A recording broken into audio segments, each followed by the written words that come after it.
د هغه د عزیزان روریانو د خانکور په شکل کې چې د پارټۍ کې شمولیت وکړو نو زه د خپل طرفه د طارق خان انتهایی شکر گزار یم.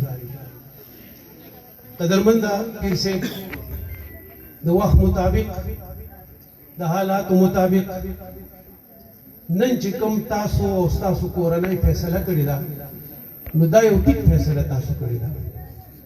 د هغې ګټه وجه دا ده چې که موږ په دې ملک کې سیاسي پارټۍ وګورو سیاسي مشران وګورو نو تاسو یقین وکئ چې کومه مینه کم عزت او کم مخلصتوب ملي مشر آفتاب احمد خان شیرپاو صاحب او سکندر حیات خان شیرپاو صاحب خپل کارکون لا خپل عہدیدار لا خپلې پارټۍ له ورکوي نو دا تاسو یقین وکئ چې ګورئ په بله پارټۍ کې دا شی نشته.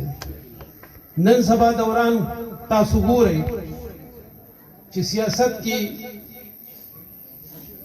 د یو کلچر غلط د کنځلو د بل د بېعزتۍ شروع شوی دی.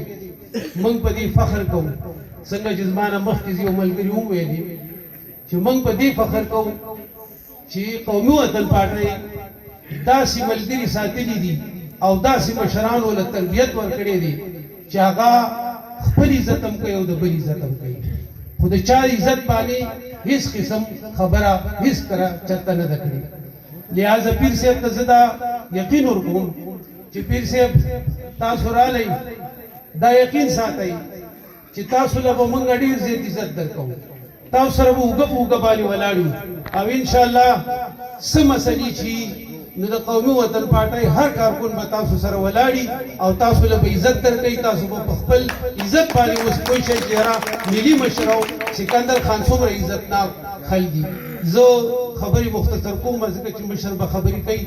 زه ستاسو ډېره شکریه ادا کوم. ډېره مننه.